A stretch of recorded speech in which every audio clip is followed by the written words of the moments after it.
story of the evenings, Parker. That's I told coaches, I said, I don't know that I've had a guy, seen a guy in college baseball as good as him. He'll gut out things when things aren't going his way, when he doesn't have his best stuff. When he does have his good stuff, he's locating and throwing 4 pitches for strikes. That's the kind of outing you're going to get. And he'll do it against good clubs. He'll do it, nobody there. He'll do it in packed stadiums.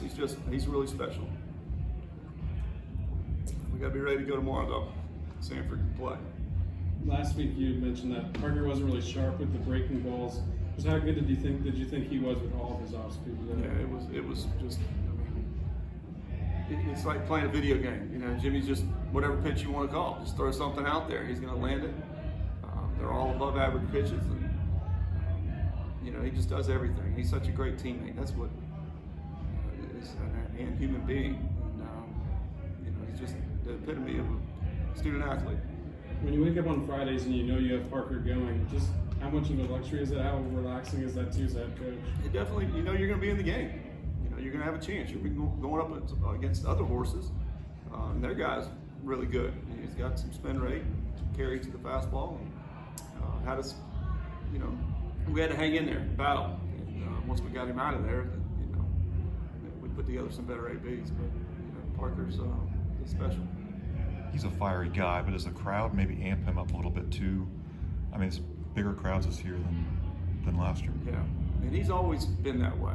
Back, I can remember recruiting him, and every big game he of course would pitch in high school, and the bigger the crowd, the better he was.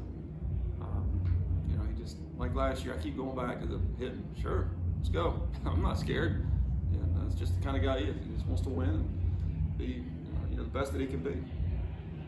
I think only one hitter against him reached the outfield today from a fly ball. Is that just rare? And I mean, it seems like Samford's offense had 6 runs at least in the first 4 games. Is this a team where it's probably not going to happen too often against them this year? Well, they're 2 different guys. Messick and Hubbard. That's what makes it tough on people. They're 2 totally different animals, and both are cut from that cloth of, wanting to be, the best that they can possibly be. And, Parker can just manipulate with the ball in his hand. Anything that he wants to do, if he feels like the changeup's a notch too hard, he can take a little bit more off of it. If he feels like he needs, pop one at 94, he'll go and get it. And, it makes it hard on folks. The bottom 3 in the order all had 2 hits today.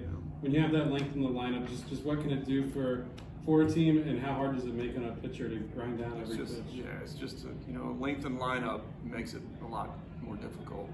And that's one of the big things in MLB. The DH make it universal because it is. Some pitchers are like, hang on now, because it definitely makes a difference. And Trayton put together some good ABs. JC, we played well defensively too. We can't overlook that. Had a few things go our way. The next thing you know, you got Parker Messick on the mound. You're kind of cruising there at that point. You knew what Jordan could do defensively, but to see him get a bunch of grounders tonight for the first time, just how fun was it to watch him kind of do his thing? Yeah, he can really, the foot speed and the arm strength, and it's all there. You have to have as a shortstop to really be good at it. He's got that, and he can change the game with his glove. And I want to get him button more, running. We ran a lot tonight, but I just want to have that multi-dimensional offense and just be relentless and coming at you from bunting, running, power, just a little bit of everything. We're going to keep working at it.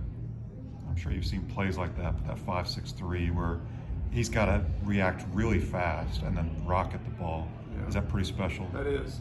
Because he's flat-footed. To throw, that's a long throw from that spot right there. Deep, short, flat-footed. You throw it accurately with juice on it. It's hard to do. It seems like every fastball Brett's seeing right now is going to the opposite field, and I think he already has half the amount of walks he had all last season. Just how happy have you been with his approach so far this season? Very, very much improved. And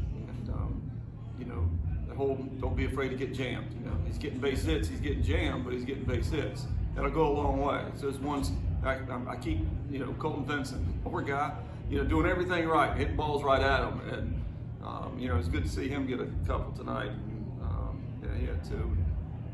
It's one of them, you know, the old saying, everything balances out when it comes to the dinks and dunks and the line drive rockets or hard ground balls. But you know, we just got to keep going.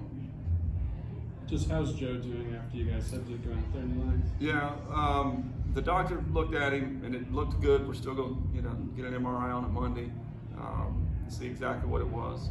You know, he's got that forearm tightness, so definitely want to keep him in our prayers.